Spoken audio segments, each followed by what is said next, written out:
மாநகர காவல்துறை என்னை கைது செய்ய வந்திருக்கு. நான் இன்னும் கதவை திறக்கல, வழக்கறிஞர்கள் வரட்டும்னு சொல்லிட்டு வெயிட் பண்ணிகிட்ருக்கேன். உடனே தரங்க அப்படின்னு சொல்லியிருக்கிறாங்க.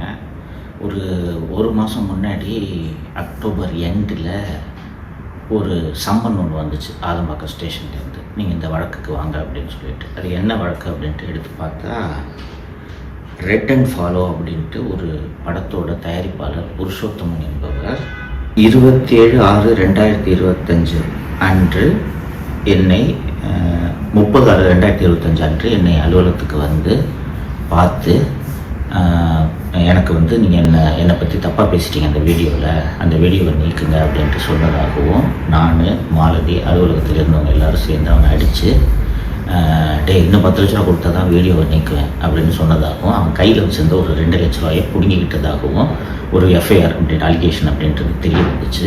உடனே நான் அந்த சம்மனுக்கு பதில் சொல்லும் விதமாக, இது முழுக்க பொய் வழக்கு, இப்படி ஒரு சம்பவமே நடக்கலை, நீங்கள் சொல்கிற அந்த புருஷோத்தமன் யாரோ வரவே இல்லை, இதை என்னோடய விளக்கமாக ஏற்றுக்குங்கன்னு சொல்லிட்டு ஒரு பதில் கடிதம் நான் அனுப்பிச்சிட்டேன். நவம்பர் 1 அன்றைக்கி நான் அந்த ரிப்ளை அனுப்பிச்சிருக்கேன். அதுக்கப்புறம் இது வரைக்கும் எந்த விதமான ஆக்ஷனும் போலீஸ் சைட்லேருந்து இல்லை.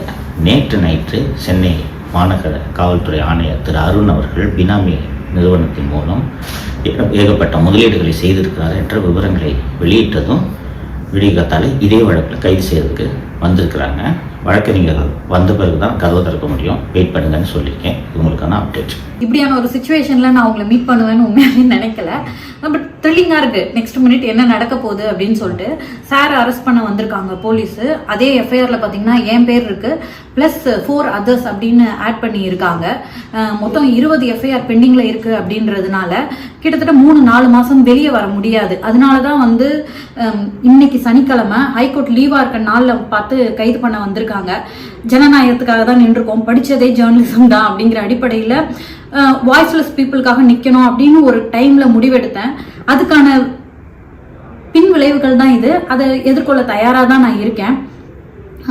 இது ஆக்சுவலி போலீஸ் வந்திருக்காங்க, ஆனாலும் லாயர்ஸ் வர வரைக்கும் போய் பேச வேணாம் அப்படின்னு சொல்லியிருக்காங்க.